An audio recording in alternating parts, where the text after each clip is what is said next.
Hey everyone, this season, don't just watch the games, win them with Pez'sPicks.com. Don't take my word for it. Listen to the man himself. Thank you, Jeff. This is Pez. After years of giving away our picks on Instagram and beating the house, we've launched Pez's Premium Picks, an exclusive data-based picks based on our algorithm that's hit winners for the last 2 years. Didn't that algorithm get you over 70% picks right in the NFL last year? That's right, Jeff. Thank you. No gimmicks, just the pick we believe in. We're using the promo code Lock It Up this week on Pez'sPicks.com. After that, we're asking for a small donation to keep beating the house. That's right. Use the promo code Lock It Up, all one word, for a free week of access at Pez'sPicks.com. That's Pez'sPicks.com. Check it out today.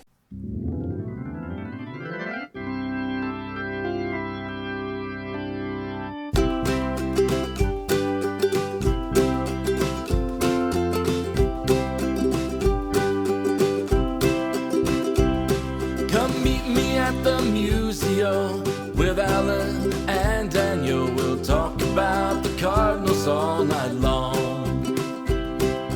Everyone come gather round, listen to your favorite sound. We'll talk about the Cardinals all night long. We'll talk the games and all the rest, about the team that we love best. We'll talk about the Cardinals all night long. We're gonna talk about the Cardinals all night long.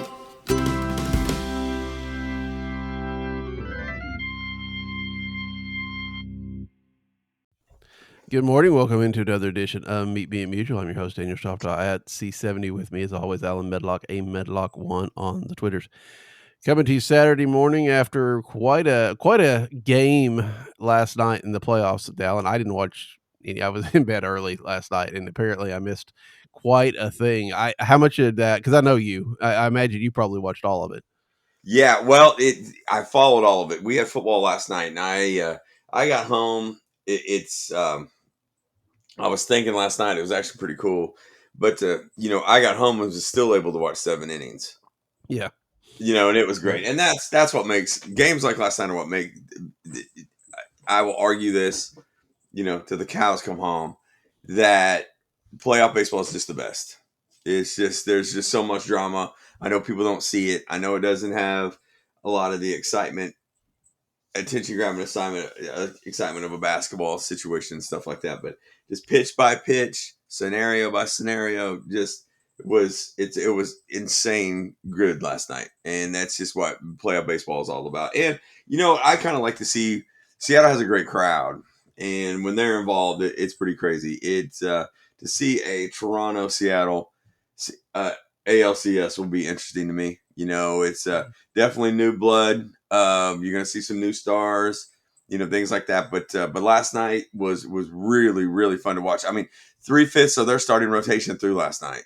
It was one of those you forget about to see the league championship series. We have to win tonight, and they threw 3 of their 5 starting pitchers.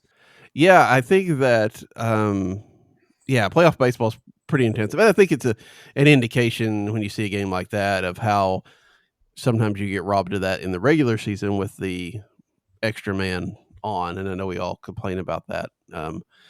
I don't know that you want 18 innings or almost 18, 15, I guess, last night. But still, it feels like, maybe after 12 or 13, you could start trying to hurry the game along. But there's still something about, that, blow for blow kind of, any mistake can end you a game. So don't make one. And that's kind of what we saw last night. It was a pretty good series, and the playoffs overall, I think, have been pretty interesting. Nobody has just completely dominated. I don't think I thought the Brewers were going to, and here we are in a game 5 for them.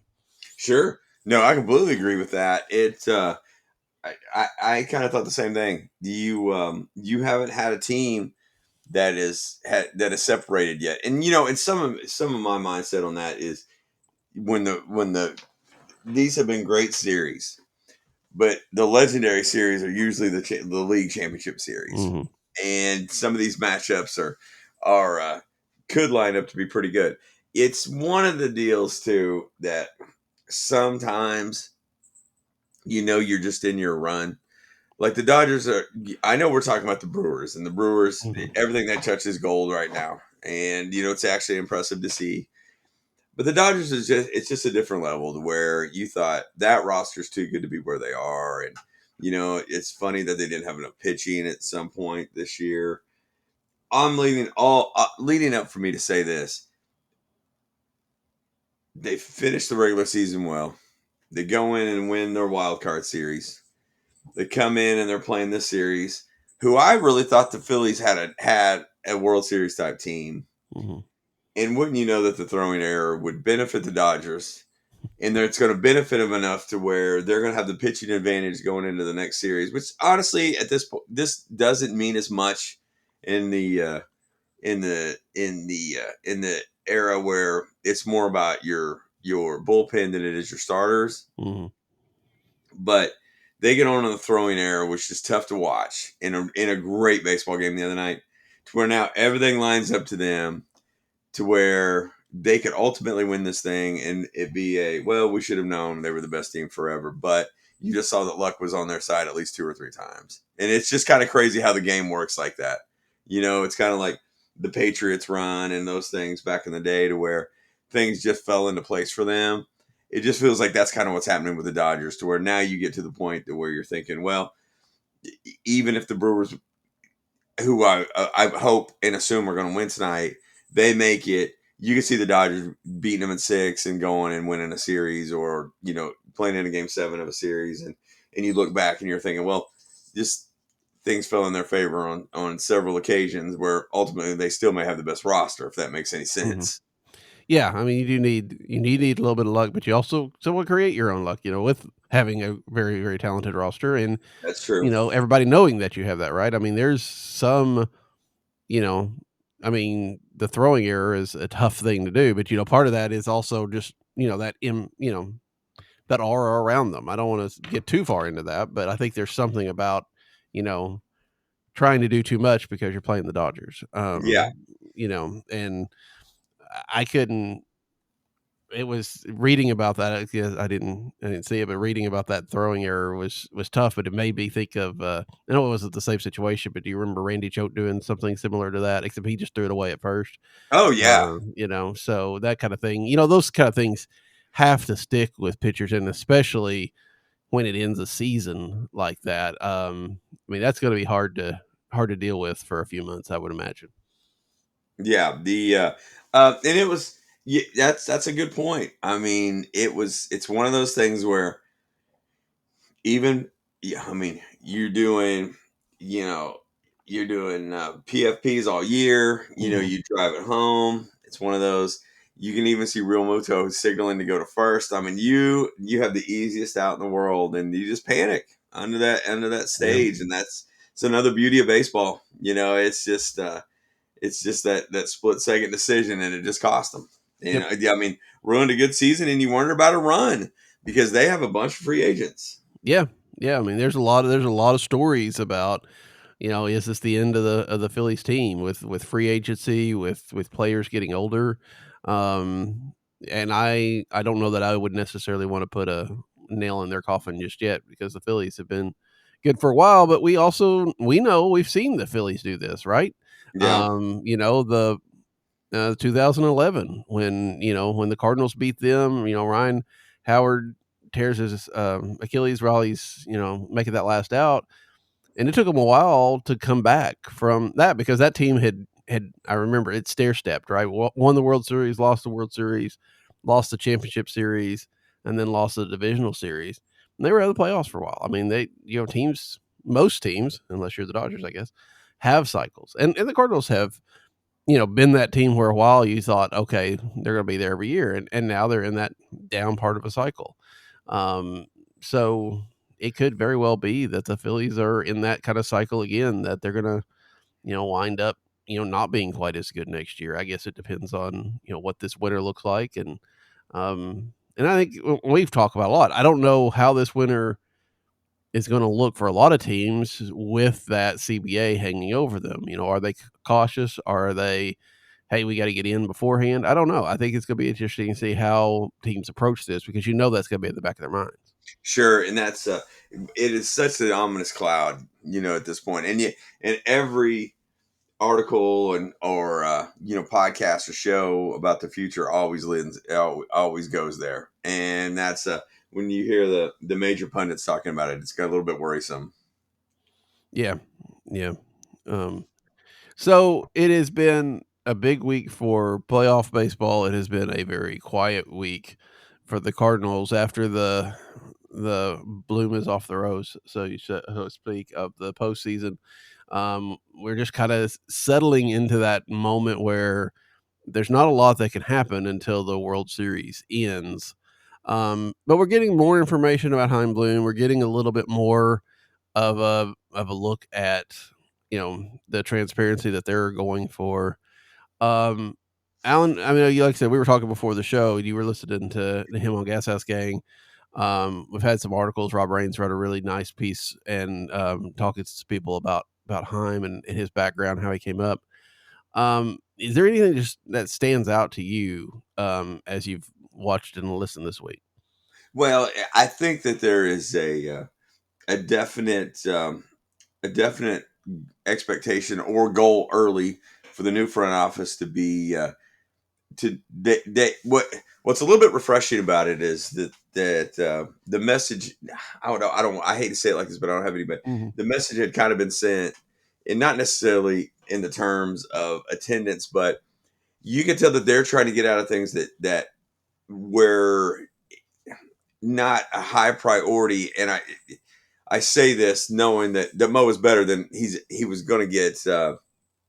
Then it's going to get pinned on him. But a lot of the early going, and I think all of the early going, is trying to get out and sell the fact that they're going to communicate and they're going to be transparent with the plans. And I think that there a lot of communication and shows are happening right now on the turn. A lot of focus being on, hey, we're going to improve on things that you can't see. It's starting from the minor leagues, and we've already seen improvement here and additions here, and we saw where there was going to be a personnel deficit. We're fixing that. We have some announcements coming and things of that nature to show that that this group is going to be they're going to be pretty open about their approach and how they want to do things. And during the season, a lot of that may be gamesmanship now, and during the season, it definitely will be, and will probably be tempered quite a bit, just because you're keeping it in your back pocket to other clubs too. But that's one thing that's kind of been refreshing is so much of the new and the new faces and new names that have been open in it and have done shows that weren't necessarily just little bits and pieces of interview here, but have stayed on for 30, 45 minutes of podcast and broadcasts that have been great. And I think that that's part of the plan of just being transparent. Yeah, I think that's really something that they focused on. And again, you're right. There's only so much they can tell you. You can't go talk about other players because of tampering, and you can't go talking about, other teams and plans of, trading players. I mean, obviously, we're not going to get every little detail, but I think I think not only does transparency mean, hey, this is some things we're working on. I wonder if it's not also less of a sugarcoating of where things are, right? I mean, Mo always was like, "Oh, we think we have a good team and all that," and that's kind of what you expect. But you wonder if it's like, hey, this is a rebuilding year. This isn't, if we win, hey, great, but that's not necessarily our expectation and not necessarily as our focus. And I don't think we had that over the last year or so. Yeah, Maybe because they had two different. I feel like there was a little bit of a push pull. There was still that desire to win at the major league level while trying to develop the minors, and I don't think we saw maybe a full commitment to that development last year like we thought we sure. would. And we will probably this year. Yeah, and I think that will be the deciding. I think that's where they do have to be pretty open and transparent and communicate those, because honestly, we're not going to give up anything next year. We want to compete year in, year out, but we have a long term goal here, and this is what this is. And I think that they'll have to be out in front of that quite a bit because I would think that a lot of people walked away. And in my mind, I was thinking, okay, cool. I'm glad that this isn't an all out teardown. But I think there's some people that are disappointed that they did not say that and think that we're going to straddle that fence, a little bit longer, and it could be more of the same. I think that that's probably where the transparency is going to have to come from. Of, hey, this is why we did not do this, because it's going to help an A ball more than it is going to be here, and then look a little bit into the future. Now, I'll say this too, though. I don't know why I get the feeling that they target 27 as being pretty good.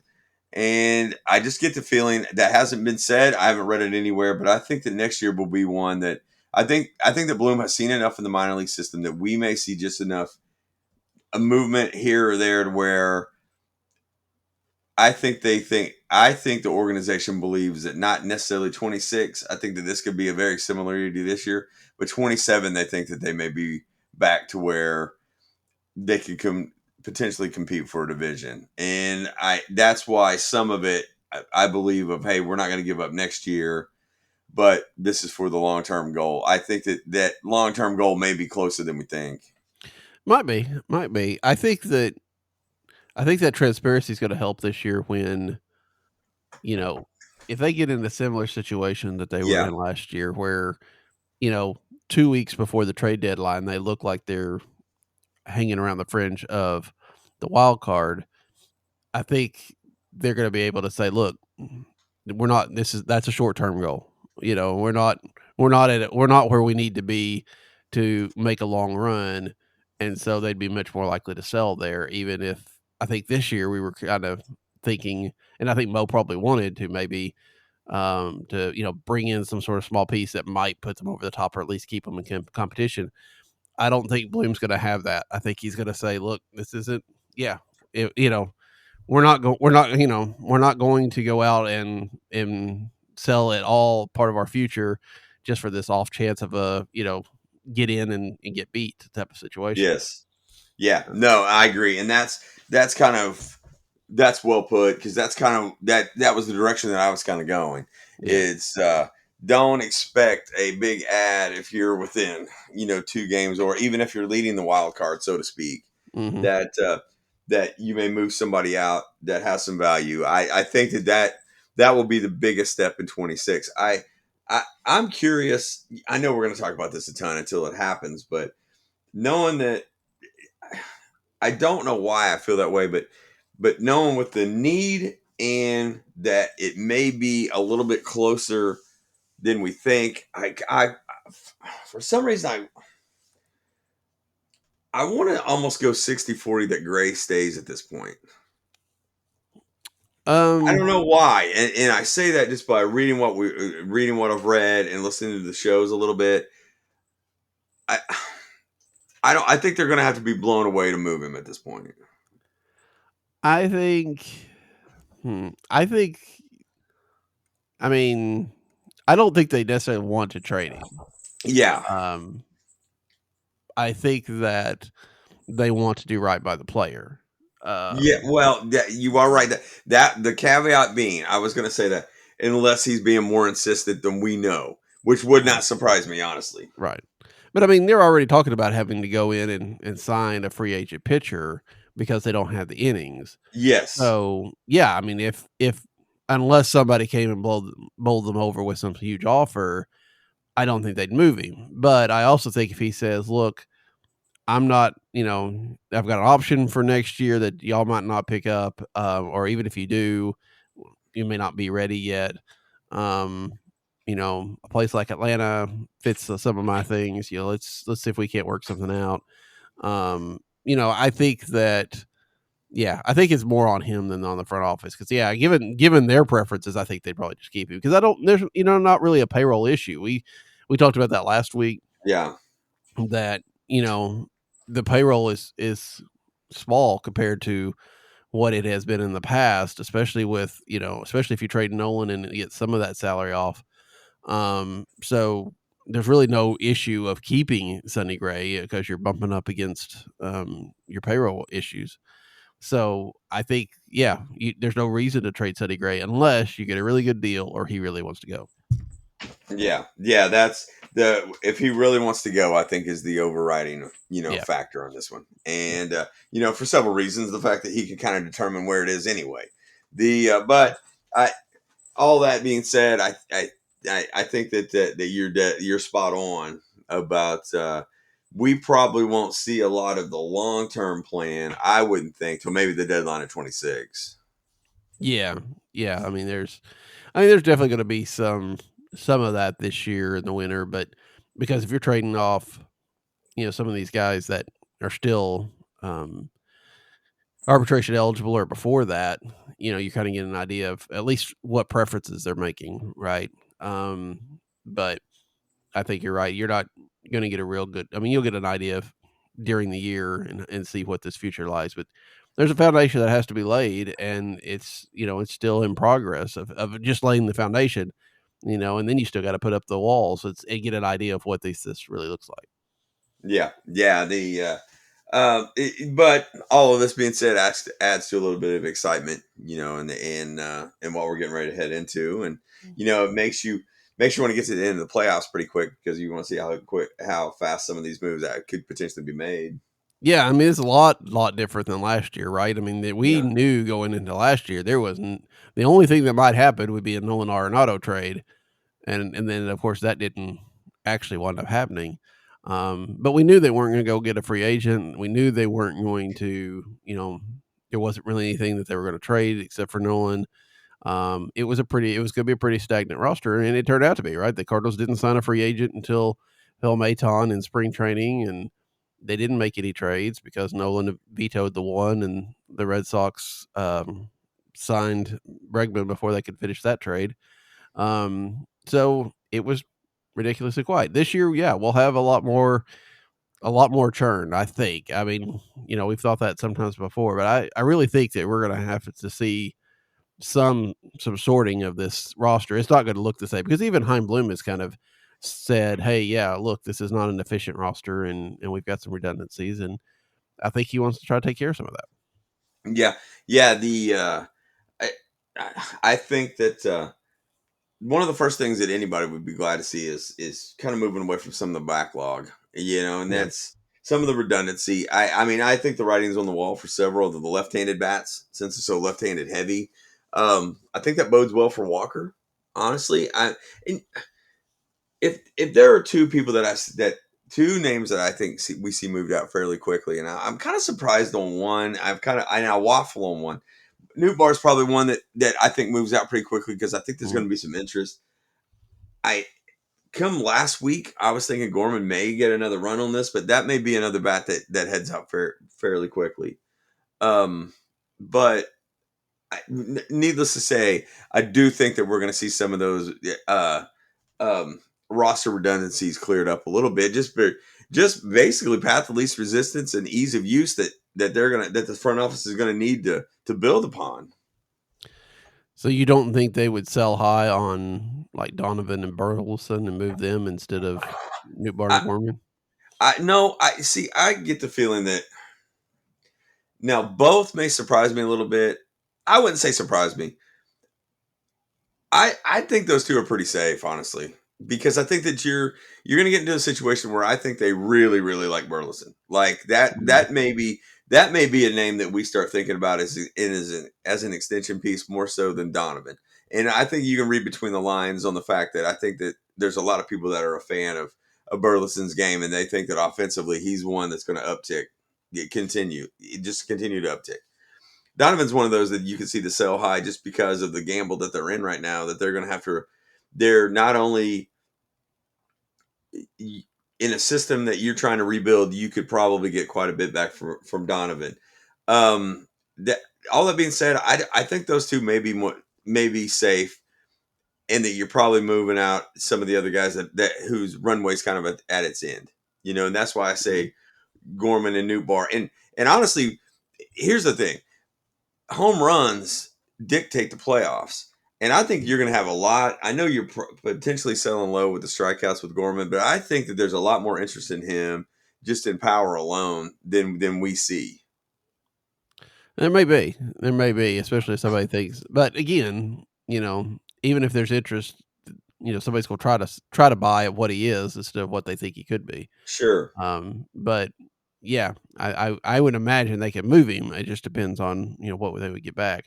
Yeah, I wouldn't be shocked on any of them, of the movements. I think if you truth serum them, I think that one of those deals is one moving Arenado. I think that may be the biggest stumbling block for a lot of things, and then B is clearing up a lot of the clutter that has been here for almost 10 years now. Yeah, obviously Arenado is going to be a huge focus of this offseason, but I also think, unlike last winter, where the Cardinals had to move him before they could do anything else, I think they'll work around an Arenado trade. And I think that messaging started, Yeah. Yeah, it's definitely not been priority 1, 2, and 3 like it was last year. But because there's and like Chaim Bloom said, they'd be happy to have him back. Obviously situations dictate that they should trade him, and they're going to try to trade him, but they're not going to release him. And so, if if you're having problems trading Nolan, maybe you do trade a Gorman and a Donovan, and all of a sudden you need a third baseman type of thing, Sure. Well, and you do that instead. Well, and I thought about this too. I mean, would you?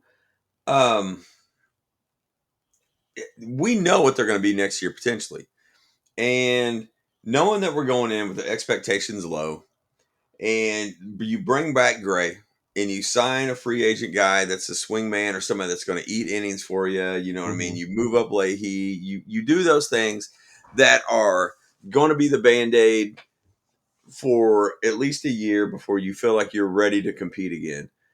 Knowing all those things, would you be somewhat excited to see how this developmental process goes if you go you go in outfield of Donovan, Scott Walker, you go in infield of Arenado, Wynn, Weatherholt, Burleson / Contreras, and Herrera behind the plate? Is that a situation where you're like, okay, this is not necessarily thinking, hey, we're winning this division, but a situation of I could sign off on watching that every night because you have the end of Arenado, you have the beginning of Weatherholt, and you get to figure out what Scott and Walker, albeit could be frustrating, what they could be. And then the fact that you have Herrera behind the plate. Are those things that excite you for a 26, knowing that your expectations are going to be fairly low anyway? I could see that being an interesting way of looking at it. And yeah, I think that, you get to see the players that you're very interested in that regard. I would be fine with that, I think. I'm still, I don't know what they want to do with Burleson in my mind, because I don't think they want him in the outfield very much. I think we've seen that.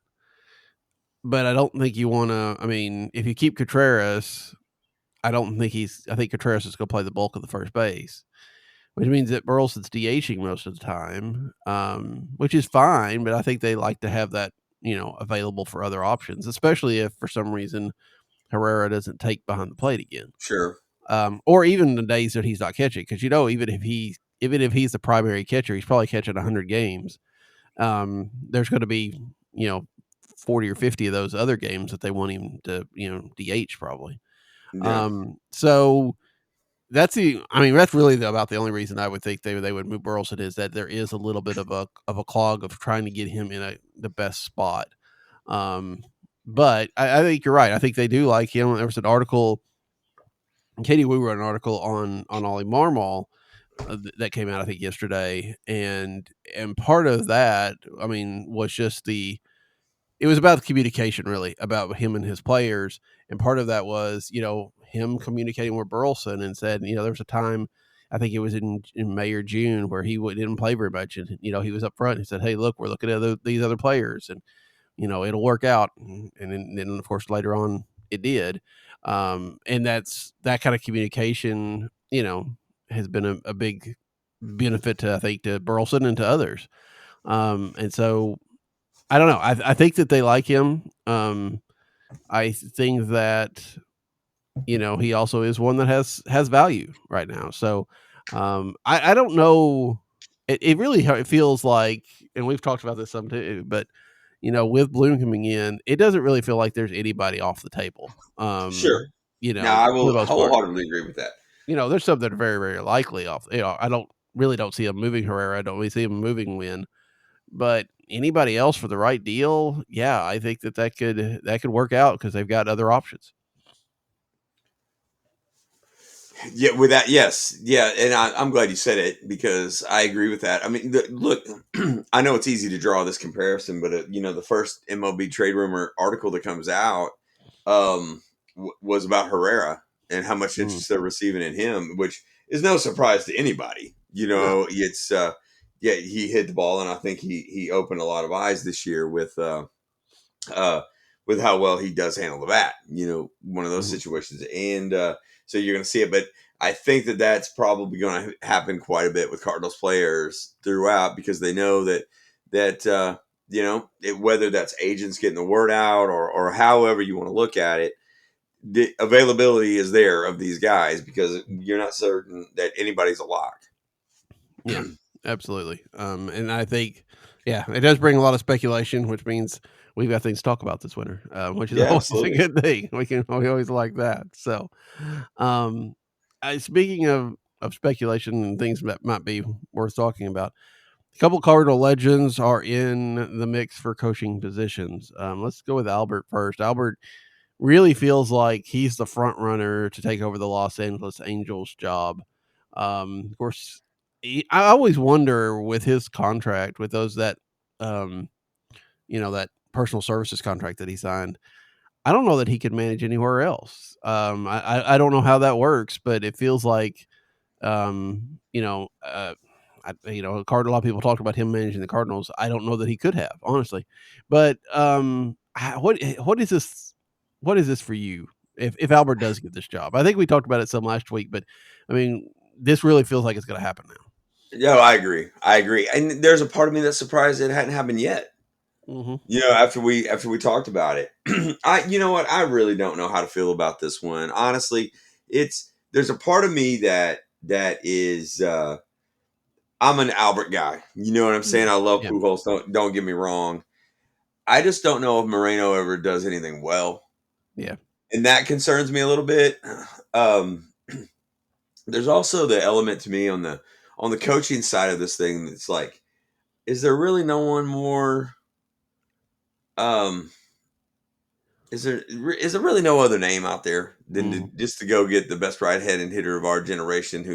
He may be great at the job, but I don't know. I just get weird vibes about it, and where it may start great, but it may end poor, and will most likely end poorly, if that means anything at all. You know what I mean? Yeah, I think that. I mean, we've seen Albert manage a little bit in the fall leagues and the winter leagues is what I was trying to say. And I don't have any doubt that he can do that. The tactical part of the job, not a problem. I don't think. But I can't imagine Albert Pujols standing up in front of the media, 162 times a year. Well, or twice really, because a lot of times they'll do pre-games and post-games and having to do interviews and, getting input from the front office and the analytics about, what to do. And I don't know. I have problems imagining that. And maybe that's just me, but I just, I think a lot of that with those star players, I think like, do they really want to be sitting there explaining themselves to, some journalist about why he went to a reliever in the eighth instead of another one, and doing that like every night? I don't know. I feel like the everything around managing would get real old for a guy like Albert really quick. I may be wrong, but I think that's like, I feel like it's one of those things that it might not end well, but I also think it may be one of those things where Albert just walks away. Sure. Yeah, I can see that. Yeah, that's and even in that, I can see that. And those are the things that I think get overlooked quite a bit. Of the media every night. I don't know. That's what I kind of pointed to when you look at some of the things. When I ask the question, is there really no one else that's Right. just not ready? I mean, I would think that there's some guys that are knocking on the door. Like, see, I think the Schumacher hire in Texas is a huge win. Mm-hmm. There was an element to me that, one, I think he took that job knowing what was coming, Oh, and I think that was probably pretty clear. Even with Mhm. Bochy. I know Atlanta's in kind of one of those same situations where, I was talking to my brother, a little bit this week, and he was thinking, well, the name in Atlanta is Washington. And I'm like, well, I mean, he didn't even finish the season this year. I Mhm. just, are we at a time to where the general manager is the real manager? I don't think that's the case because it's a people business, but I do kind of wonder why some of these names aren't brought up a little bit more. Now, I will say, I can't remember what show it was, but I think Descalzo is highly respected.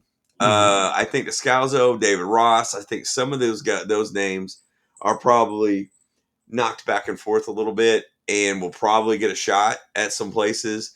All that being said, it just kind of surprises me to go to the big name right away. And with Moreno, it probably makes sense that he has that extended contract, the 10-year service contract with them, Mhm. and that Moreno wants to just sell tickets because he's never been able to get out of his own way, regardless. Yeah. Yeah, it's you would not expect the Angels to make a, "Hey, this is an up and comer," you know, this is not necessarily a household name type of move. That's not what they do. So, yeah, bringing Albert in that regard makes sense. I think Skip was a pretty good insurance plan in Texas. It does sound like I read someplace that a number of teams started to reach out after the season, and so that's one reason that Texas went ahead and you know, signed him so quickly. Yeah, Because I think he would have gone. I think he was. I mean, he knew that wherever there were going to be jobs open up, but he was going to be a hot topic no matter where. But I'm sure he had a fondness, and he's spending a year in Texas. He knows the system too, so I mean yeah, that helps as well. Um, I yeah, I think that there is something. I don't think the front offices are really running it, but with analytics and with the way that baseball is, you don't have to worry about, you don't have to worry about pinch hitting for a pitcher. You don't have to worry about a double switch. You don't have to worry about any of that kind of stuff. Some of the game has been simplified. If you can figure out how to, run a bullpen, and then you've got numbers for that, and you've got bench coaches for that, and all that. Yeah, it really is that it's the people side of things, being able to manage personalities, be able to, give hard truths, be able to deal with the media, you know, be able to keep most of the guys on your side. That kind of stuff is probably the biggest thing. And can Albert do that? I'm sure he can. I mean, he comes in with a natural advantage of being a legend that a lot of these guys watch play. Grew up idolizing to some degree. Um, so, and, never really heard about him being a clubhouse problem, in his time in St. Louis and all that. So I'm sure he can do that part. I'm just be interested to see. I think you're right though. I read a book. Scott Miller wrote a book called Skipper that just came out right before he passed away. And it's an interesting look at managers and what they do and how much are they being replaced. And I think his premise was they weren't necessarily yet, but obviously it's a different role, it's a different type of thing, and it's one of the reasons Dave Roberts is still out there in L.A. Right? I mean, he's sure. able to manage roster. Or a very talented roster is sometimes very difficult to manage because everybody wants to play, right? Um, so yeah, I think that they probably have other players that could do this job, but that just wasn't going to happen in LA. But I think we're seeing some of that. I mean, Ollie is a guy had no experience, came up and has done a fine job. The Cardinals haven't had an experienced manager since. Oh man, I mean, really, Mike Matheny, I guess, is Yeah, the only one because even Tony La Russa had some experience, but not just a whole lot. He was not a guy that played a lot in the majors. And that era, you had that those utility guys. Whitey Herzog, a guy didn't play very long in the majors, but they had to really learn the game to get as far as they Sure. did. Well, Um, I'm a firm believer you can't see the forest through the trees a lot of times. mm, That's you see that in a lot of in most other sports, honestly, to where not everybody is going to work as hard or be as talented as you, and I think that that's tough for people to recognize. yeah, yeah. I mean, that was always the problem with like Ted Williams and such. It's like we'll just hit the ball. Well, Yeah, it's a little harder than it was for Ted Williams for most people. So, and there has been that idea of super players or superstars being frustrated because they aren't doing it the way they would have done it. sure. I And, mean, and look, case in point, I mean, the perfect example is Jordan. yeah, I mean, he doesn't. He's just at another level. He's the best athlete of our generation, and just doesn't. I think he would admittingly see that not only players but front office types and things they're just not at his level, and it's hard to read that. yeah, yeah. I think so.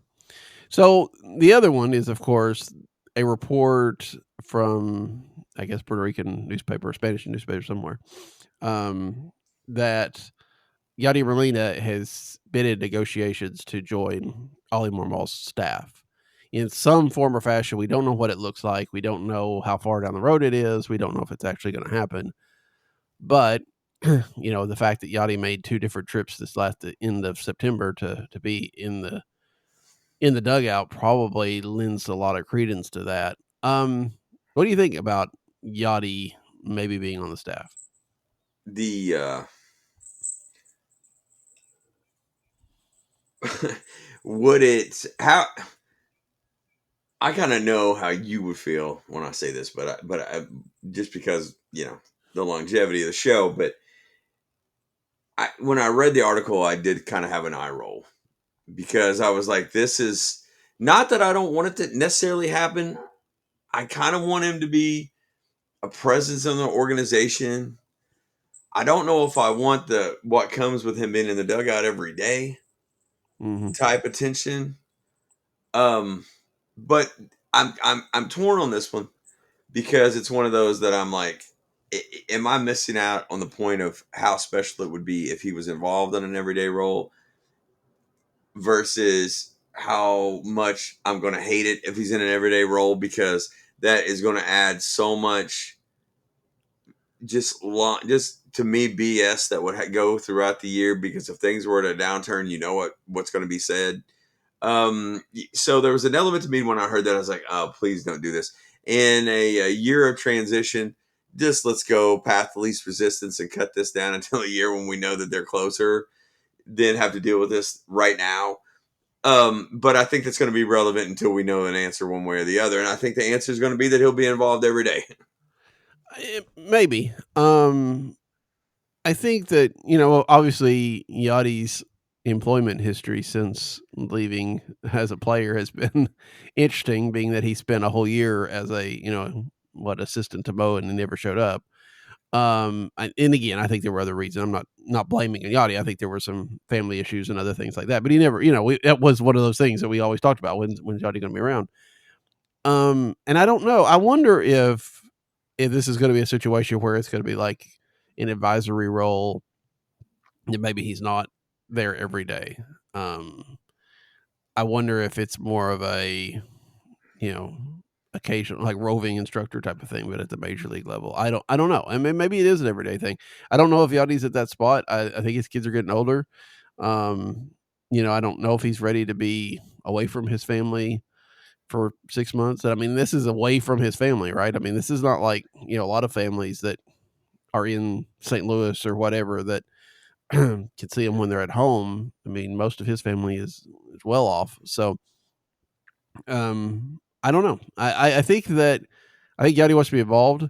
I do agree that having Yachty Molina on a staff with a manager that has a contract expiring at the end of the year, unless they give him an extension at some point in time, is asking for fan controversy. Yeah. Not that I think the front office necessarily listens to that, but I don't know, again, if things are going, if you're at the All-Star break and you're 8 games under 500, even if you are doing that whole development thing that, we've been talking about, there's still going to be people that say, give it to Yachty, all that kind of stuff. And then again, I mean, even if, when Yachty gets a job, and at some point in time, Yachty will be a manager. He's done a lot of managing in the World Baseball Classic Sure. and all that kind of stuff. I imagine he will. But whatever he does, he's got to do the same thing that that we're talking about with Albert. You got to go out there and explain yourself every day. And that's not necessarily a lot of fun to do. So, I don't know. I think that obviously there's some value there. I think it would be pretty cool if Yadier Molina could be like Willie McGee, a guy that is Yeah. on the coaching staff, gives much benefit of his experience, is well loved, everything like that, but is not ever the focus of anything, right? I mean, he's not the guy that's overshadowing anything. He's just there to work. And I mean, Yachty's obviously a different personality than Willie McGee is, but if you could have that kind of thing with Yachty, that'd be great. I don't know if you can. Yeah, that's a concern. I mean, that's I don't know. I mean, I feel like the bad outweighs the good in this situation, but Mhm. I also want, in the back of my mind, I'm thinking, am I missing the point that intensity can be relayed to a roster and Yeah. a front office potentially, and I really just don't know the answer. Yeah. Although I guess we'd have to start managing to watch Yachty's Instagram again. Yeah. See if when he disagreed with you with Ollie or something like that. So yeah, I we'll see if that happens. I do think that if it happens, it is because the front office believes he can be an asset, and it's not a public relations bit. I don't know that I would have said that a couple years ago, but I feel like right now the organization's at a spot where they don't necessarily want those distractions. So if Yachty helps, great. If he's not going to be, if it's going to be more of a problem than a help, then I don't think they go that way. So, but Chaim Bloom has talked about wanting to add more coaches and add more staff and all that kind of thing, and I could see them adding Yachty as some sort of more temporary staff than everyday staff. Yeah, and I kind of wonder if that's going to be the toe in the water type of situation to see how this plays out. And I kind of expected that to be more so last year. Mm-hmm. Whenever he started showing up in the dugout and doing those things, and it was great to see. It just and did it just enough to where it wasn't controversial at all. So is this going to be a testing phase to where little by little we're going to hear more and more and go this route? I mean, that's that will be an interesting take on it. Yeah, I don't know. I gotta feel like maybe we're gonna get that extension for Yachty though. What do you think? I mean, not What's Yachty. that? Sorry, the extension for Ollie. That we This winter. will. Yeah, I Yes, kind I of feel agree like with that. well. Yeah, I agree with that. That's and mainly because that's just the PR portion of it because he could, they could he could sign and they could fire him in July. You know what I mean? Yeah, One of those right. type deals. But I do think you're going to really they're going to I don't think he'll go into the season as a lame duck. I agree with that. Yeah, I would. It's funny. I read these articles about Chaim Bloom, and they talk about how he was given a 5-year contract. So obviously, there's a lot of patience, and people. I'm like, I think that's true. I think to some degree that there is pretty patience with him, but I also know, contracts aren't worth the paper they're written on sometimes. I mean, if they want to get rid of a guy, they'll get rid of a guy. I don't think obviously they're not going to do anything with Chaim Bloom for any time soon, but and I do think they want to let him to do that. But it's again, like you said, I mean, we saw 2 or 3 managers this year that got fired. I think it was Bob Melvin got his contract. His option was picked up mid-year for next year, and then they fired him this offseason. So when they're ready to do it, they'll do it. And so we will see. But I agree. I think that they'll probably. I don't know that they'll want to do that lame duck thing, and I think reading the articles, not only the one that Katie wrote about Ollie, but some of the ones that we've heard about Chaim, it really feels like they've built a relationship that there's no particular reason for Chaim wanting to get rid of him. Yeah, and that I feel like the relationship is pretty strong. I know that there wasn't some big sales point of keeping him or whatnot, but I feel like there was some signs toward the end of the season and the openness of Marmal and what we've seen from Bloom and heard from Sorfolio that I don't necessarily think that this is a bad relationship that they're getting into. And I think that I, on the hopeful side and optimistic side, maybe we see the best of Marmal going forward, and Maybe. that there has been a pressure valve, so to speak, that needed to be released. And I think that these are all things pointing to what could be an exciting offseason, and some of that exciting offseason may not be the, hey, they're bringing in player B, A, or doing this. But the fact that we get to see the growth in so many things in an organization that actually just needed the refresh. Yeah, and you wonder, I mean, I'm just looking at this, but Ollie's 39 and Chaim Bloom's 42. Mo is, what was he, 56, 57, something like that. I mean, these two guys are a lot more closer in age.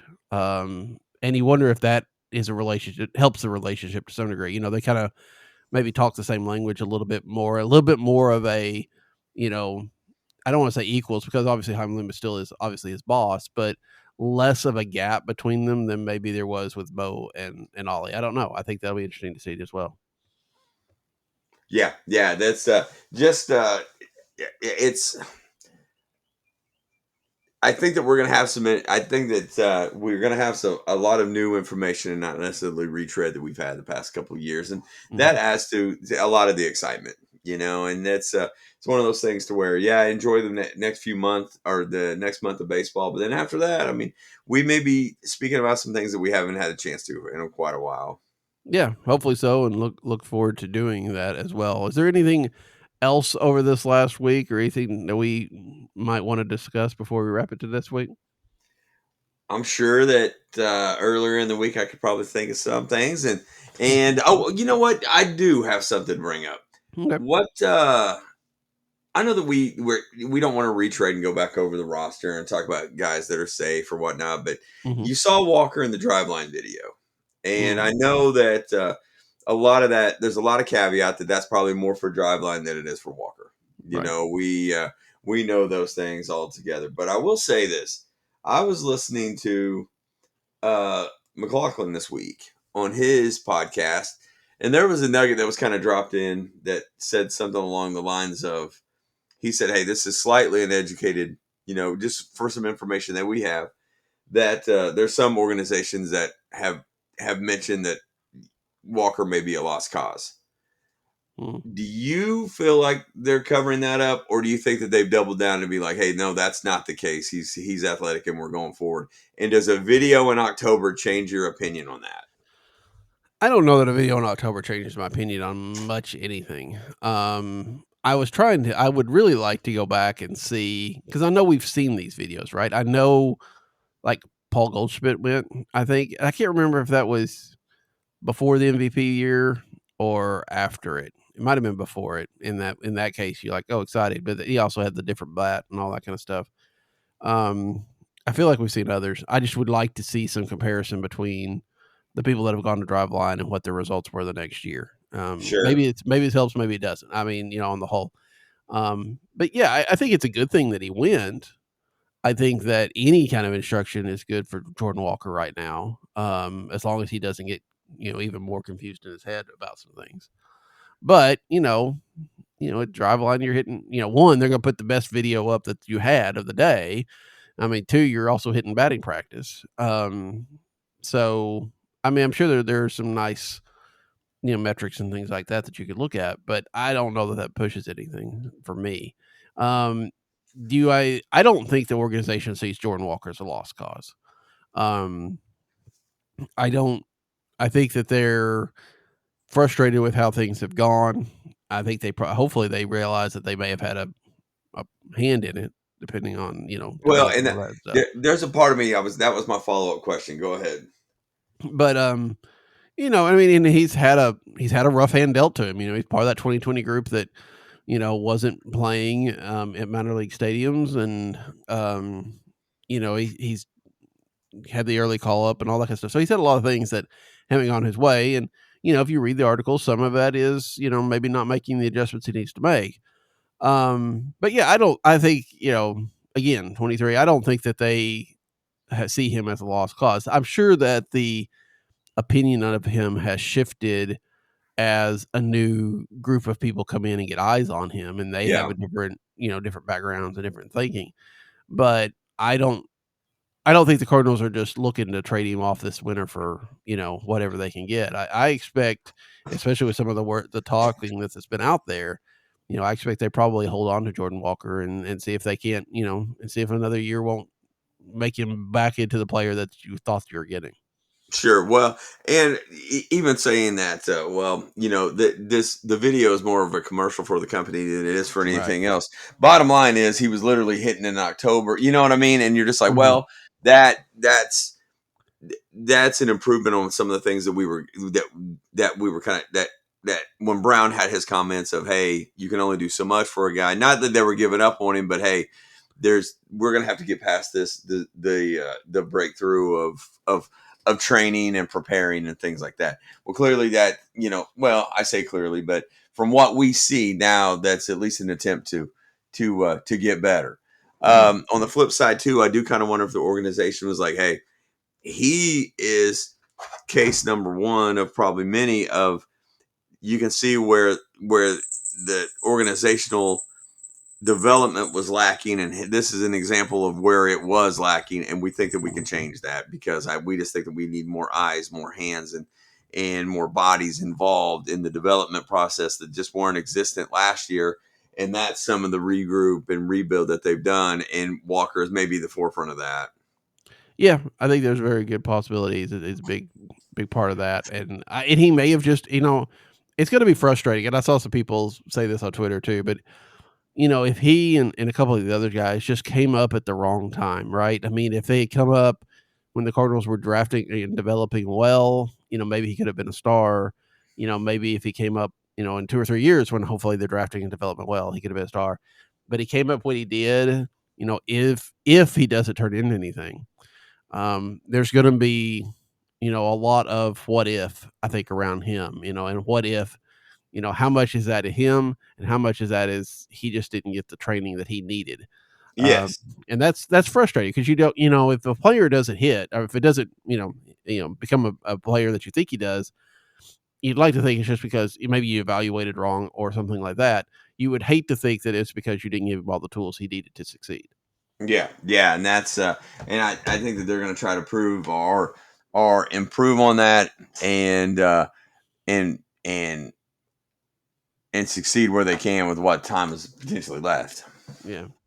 Do you think we see a Gorman video at Driveline or someplace this year? Pretty soon? I don't know. I would. It wouldn't surprise me. Let's put it that way. Yeah, I think there's some for the players, right? There's something like, okay, hey, I know I need to work, and here I am working, right? It's a little bit of PR for them, not only to to burnish their reputation a little bit too. Not that they don't need it, not that they're not working hard, but I think there's that little benefit of, hey, people see that I'm doing something, and I'm not just I know that I need to work on stuff. So, which may be helpful if you try to trade him too. Who knows? So. All right. Well, Alan and I, we might be back next week. We'll see. It is that part of the year where, we're going to be hit and miss a little bit between now and the end of December. But, maybe we'll come back and take a little bit more of a look at 25 or, the Cardinals might do something huge this week. I doubt it since it's the playoffs, but we'll be back around. If you're subscribed, you'll find us. If not, follow us on Twitter. You'll see the links. But until then, we've got a Remembers. Rich Bray's bringing us some history here in a bit. Stick around for that. But until next time, for Alan, I'm Daniel. Good night. Good night. He got him! Struck him out! Look at the scene on the film. McCarver, the first one. new world record of 17 strikeouts in one game. Hi, everyone. Rich Bray here with a look back at how Harry Carey and the Cardinals parted ways following the 1969 season amid a cloud of rumor and innuendo. A St. Louis native who attended Webster Groves High School, Carey had been the Cardinals' play-by-play man even longer than Anheuser-Busch had owned the team, dating back to 1945, when Griezedek Brothers Brewery sponsored both Cardinals and Browns broadcasts. Known for his catchphrases, including "Holy cow" and "It could be, it might be, it is" a home run, Carey was immensely popular. The previous year, Carey had suffered a life-threatening accident when he was struck by an automobile on November 4th, 1968, near the Chase Park Plaza Hotel. To assist his longtime friend, Anheuser-Busch President Gussie Busch provided accommodations for Carey in St. Petersburg, Florida, where he spent the next 3.5 months recovering. When the Cardinals resumed broadcasts for the 1969 season, Carey was with the team, delighting the fans on opening day when he discarded his crutches and demonstrated that he could walk under his own power.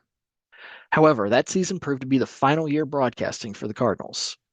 In August, Pirates broadcaster Bob Prince confirmed that he had been offered a 5-year, 6-figure offer to join the Cardinals broadcast team, an offer he had declined. The Pittsburgh Press reported that the offer came amid rumors that Carey's days in St. Louis were numbered due to a personal conflict with Busch. That October, Anheuser-Busch advertising director Donald Hamel informed Carey that after 25 years, his contract would not be renewed for 1970. Instead, Jack Buck would become the new voice of the Cardinals. In a statement to the press, Augie Busch said the decision was based on the recommendation of the company's marketing department. Carey fiercely objected to the brewery's stance that he had been fired for marketing purposes, noting that Anheuser-Busch beer sales had increased from 200,000 cases per year to 3 million since he had begun promoting Anheuser-Busch beer on broadcasts. "I want to know why I was fired," he said. "I've heard a lot of rumors involving personal things."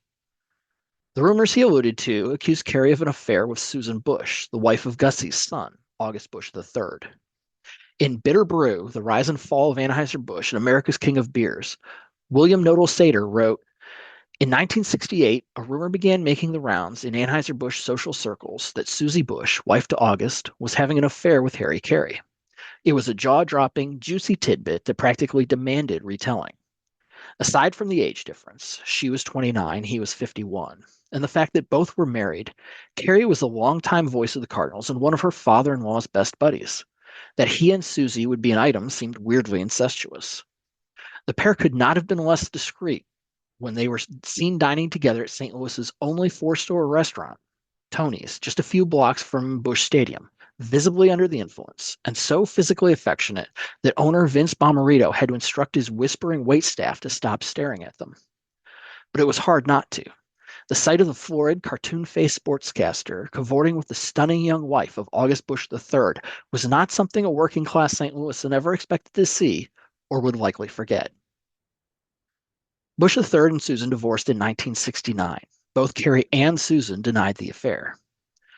"For the first time, I am in a position to discuss it openly, for the parties are now divorced," Carey said that December. "Mrs. August Busch III is, to my knowledge, the finest of ladies, and she also happens to be a true friend of mine. She visited me daily while I was in the hospital, partly in the line of duty as a volunteer nurse, and the rest out of unhappiness and loneliness. The young lady, now divorced, was a constant companion for a long time of my wife's and a dear friend of mine. I hope she is still a good friend of mine, and I have now and have always had nothing but friendly affection and respect for her. If this is having an affair, then our society is becoming sick." In a 1995 interview, the St. Louis Post-Dispatch's Jerry Berger asked Susan if she and Carey had been an item. "We were a friendship item, but not a romance item by any means," she said. Carey also faced more mundane rumors that he was about to join Ed Vogel, a former Anheuser-Busch executive who had left the company in 1968, in the distribution of a rival beer in Florida.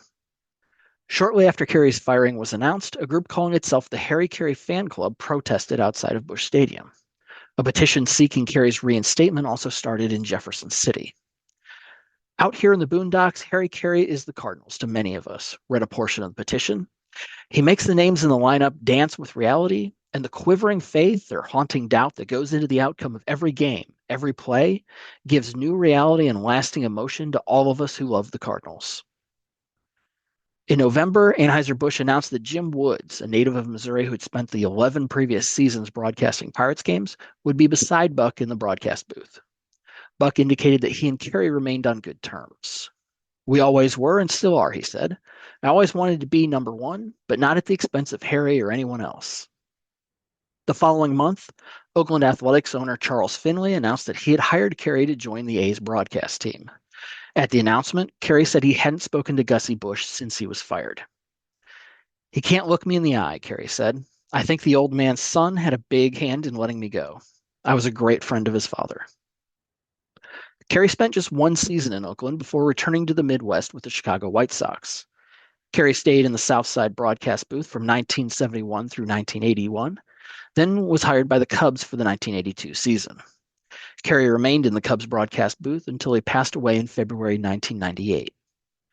Carey's son Skip followed in his father's footsteps, broadcasting games for the Atlanta Braves from 1976 until his passing in 2008. Chip Carey, Skip's son and Harry's grandson, was hired to work alongside Harry as a Cubs broadcaster for the 1998 season, but ended up taking his grandfather's place following Harry's passing.